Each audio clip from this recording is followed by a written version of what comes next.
موجود ہیں، ہمیں امام تک پہنچنے کے لیے رستہ چاہیے۔ امام فرماتے ہیں کہ جب میں ظہور کروں گا تو میرا ہر شیعہ مجھے دیکھ کے کہے گا کہ میں نے تو آپ کو پہلے دیکھا ہوں۔ مولا فرماتے ہیں تمہارے اور ہمارے درمیان فاصلے نہیں، صرف گمان ہے جو تمہاری طرف سے ہے۔ مولا فرماتے ہیں میرے شیعہ اور مجھ تک پہنچنے کے لیے جو سب سے پہلا ایک وسوسہ ابلیس میرے ماننے والے کے دل میں ڈالتا ہے وہ یہ ہے، کہاں وہ کہاں ہم۔ معصوم فرماتے ہیں یہ پہلا خیال ہے جو ابلیس اس کے ذہن میں ڈالتا ہے۔ مولا نے پھر اسی خیال کا جواب دیا، مولا نے فرمایا اگر تمہارا یہی معیار ہے کہ کہاں ہم کہاں تم ہم سے مل نہیں سکتے، اگر یہی منزلت ہوتی کہ تم ہم سے ملنے کی وجہ تمہارا اور ہمارے درمیان یہ ہوتا تو کبھی بھی ہم اپنی محبت تمہارے دلوں میں نہ ڈالتے۔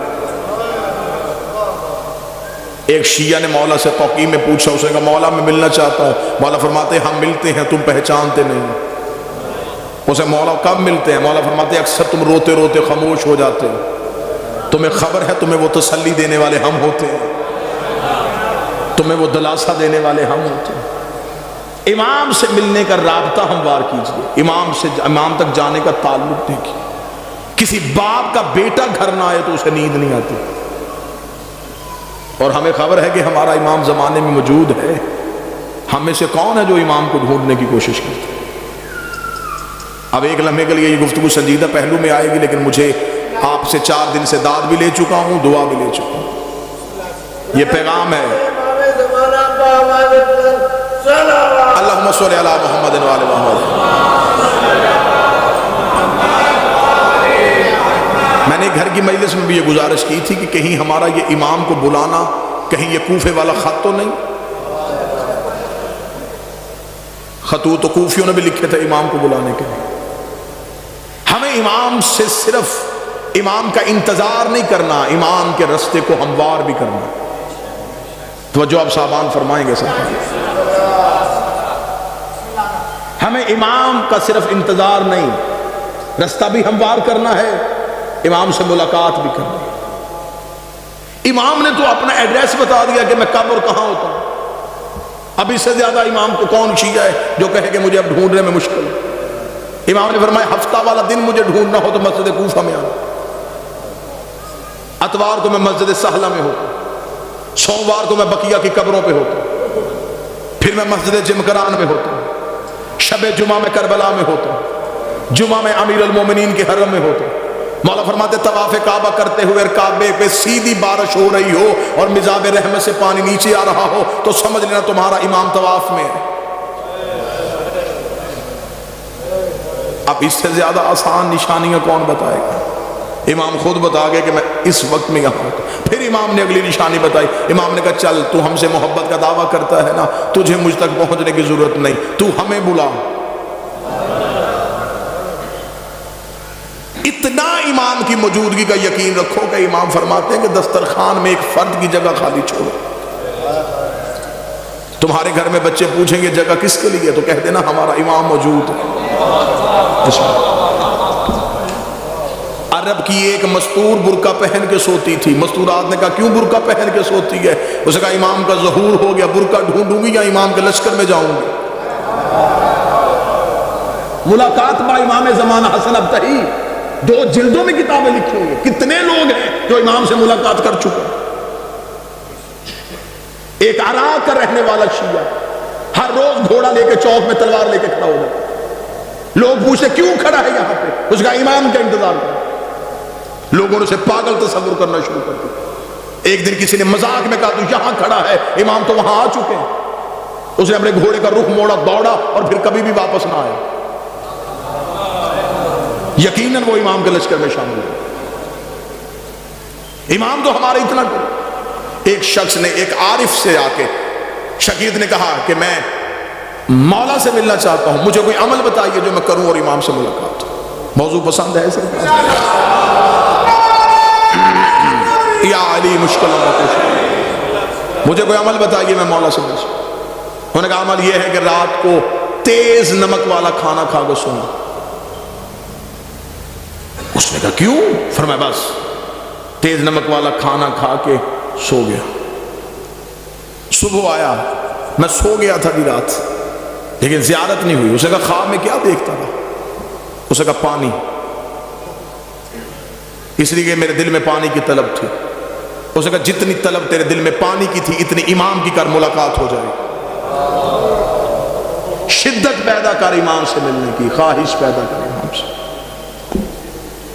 ایک شخص کو خبر ہوئی کہ کربلا میں مولا امام حسین کے حرم میں جو 40 روز زیارت عاشورہ پڑھے امام اس سے مل لیتے. اور یہ آج بھی منقول ہے روایات میں کہ حرم امام حسین میں زیارت عاشورہ کا 40 روز کا عمل کیا جائے تو امام مل لیتے. وہ 40 روز زیارت عاشورہ کا عمل کرنے کے لیے چلا گیا. جیسے جیسے دن گزرتے گئے ذہن میں اعتماد ختم ہوتا رہا کہ نہیں ملاقات نہیں ہو سکتی، میں اس قابل نہیں ہوں، میں گنہگار ہوں، وہ مجھ سے نہیں ملیں گے. بس یہ اعتماد کم ہوتا گیا. دن قریب آنے شروع ہو گئے. ذہن میں آیا گھر واپس چلا جاؤں، بچے اکیلے ہوں گے، کاروبار تباہ ہو رہا ہوگا. گھوڑے میں بیٹھا اور حدود حرم سے نکلا. جب وہ کربلا سے نکل رہا تو ایک گھوڑا سوار اس کے ساتھ چلا.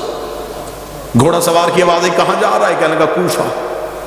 کس رستے سے جائے گا؟ خشکی کے یا فرات کے؟ کہنے لگا خشکی کے رستے. گھوڑا سوار کی آواز پھر کوفہ میں ایک میرا کام کرے گا، ایک امانت ہے، وہ کوفہ میں ایک شخص کو دے دینا. کہنے لگا کیا امانت ہے؟ کہا کوفہ میں ایک ریان نامی شخص رہتا ہے، اسے یہ 40 دینار دے دینا. جب تو اس کے دروازے پہ جائے گا، دستک دے گا، صبح کا وقت ہوگا، وہ دروازہ کھولے گا، اس کے بازوؤں پہ خون کے چھینٹے ہوں گے. پریشان نہ ہونا، وہ قصاب ہے، صبح صبح جانور ذبح کرتا ہے. ذہن میں پھر نہ آیا کہ جو پہنچنے سے پہلے وجہ بتا رہا ہے.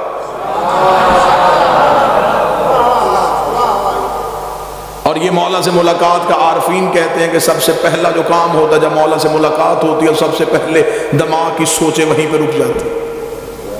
یہ حجت سے ملاقات کی سب سے بڑی نشانی ہے. دماغ وہیں پہ رک جاتا ہے. جب ملاقات ختم ہوتی ہے تو پھر وہیں سے شروع ہوتا ہے. اس لیے معراج کی رات ہر چیز وہیں کی وہیں رک گئی تھی.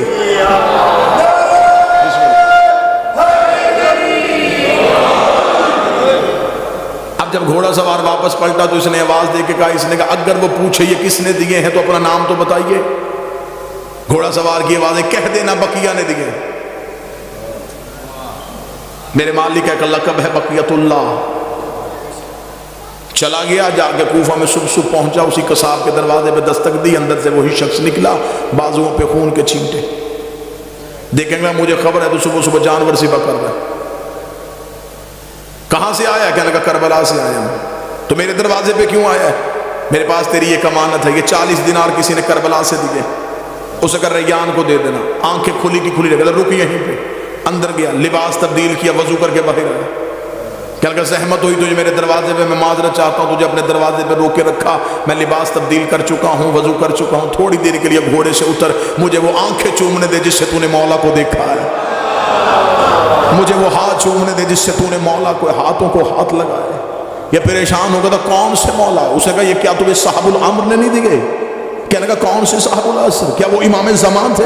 اسے کہا تو وہاں مل کے آیا، تجھے پتہ ہی نہیں؟ مجھے جو جب بھی کوئی مشکل ہوتی ہے میں انہی کو بلاتا ہوں. میں نے تو ابھی رات کو کہا تھا مولا 40 دینار کا قرضہ ہے، مجھے واپس دینا ہے. صبح سے پہلے اس نے واپس بھیج دیا.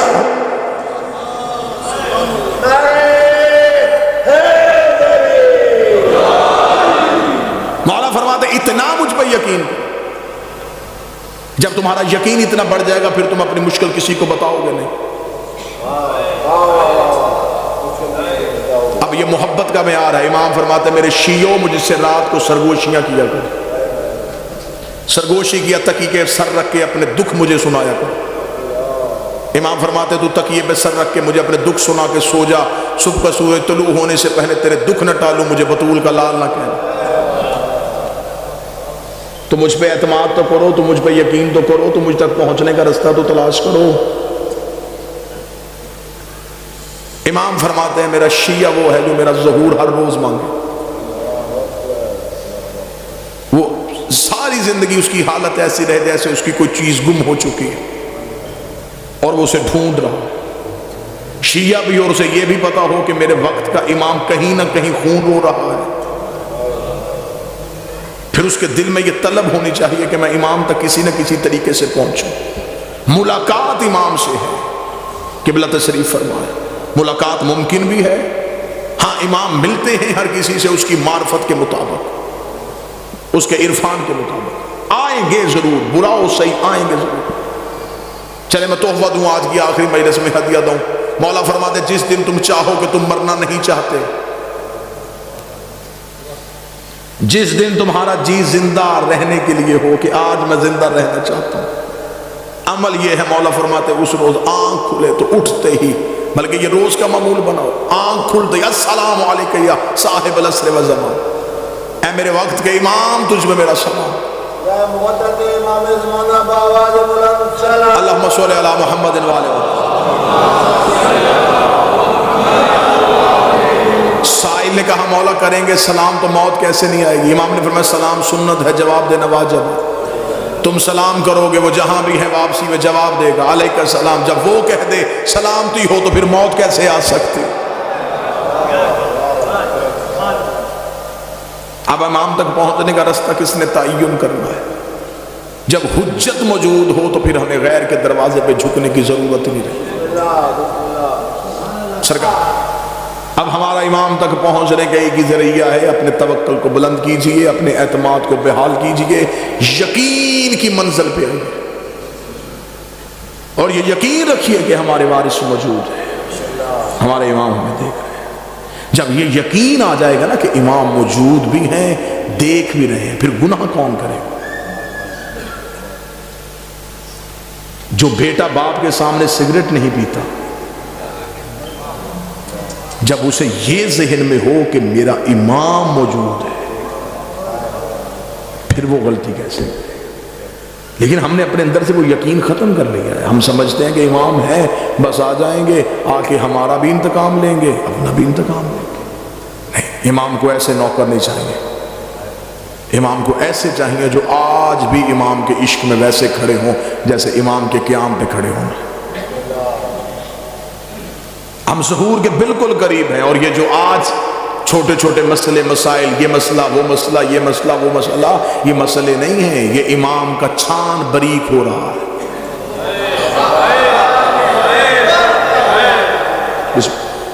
جو سب سے آخر میں گریں گے وہ 72 جیسے. مولا نے فرمایا ہمارے ظہور کے، میرے آخری بیٹے کے ظہور کے وقت سب سے مشکل چیز ہمارے شیعوں کے لیے ہوگی اپنے عقیدے کا تحفظ کرنا. مال چوری ہونے سے بچایا جا سکتا ہے، اور عقیدہ چوری ہونے کا خطرہ اس لیے بھی زیادہ ہو جاتا ہے جب چوکیدار ہی چوروں سے مل جائیں. عقائد حقہ کا تحفظ کرو. ہم حجت کے قریب جا رہے ہیں. مولا فرماتے جب میرے شیعوں کے روزانہ کے اعمال میرے سامنے آتے ہیں تو آپ یہ جملہ سمجھیے گا، اس کے بعد پھر گناہ کرتے ہوئے ایک بات ذہن میں یہ میری روایت کو ضرور آنے دیجیے. امام فرماتے جب میرے شیعہ کا گناہ میرے سامنے آتا ہے تو امام فرماتے اس ایک گناہ کو دھونے کے لیے مجھے اپنے آنکھوں کے آنسو لہو والے استعمال کرنا. مولا اپنے آنسوؤں سے اس شیعہ کے اس گناہ کو دھوتے، دھو کے کہتے ہیں میرے اللہ یہ مجھ سے محبت کرتا تھا، بے خبری میں گناہ کر گیا. اس لیے مولا نے فرمایا میرے شیعوں ہمارے لیے شہرت کا باعث بننا، میری آنکھ میں آنسو کا باعث نہ بننا.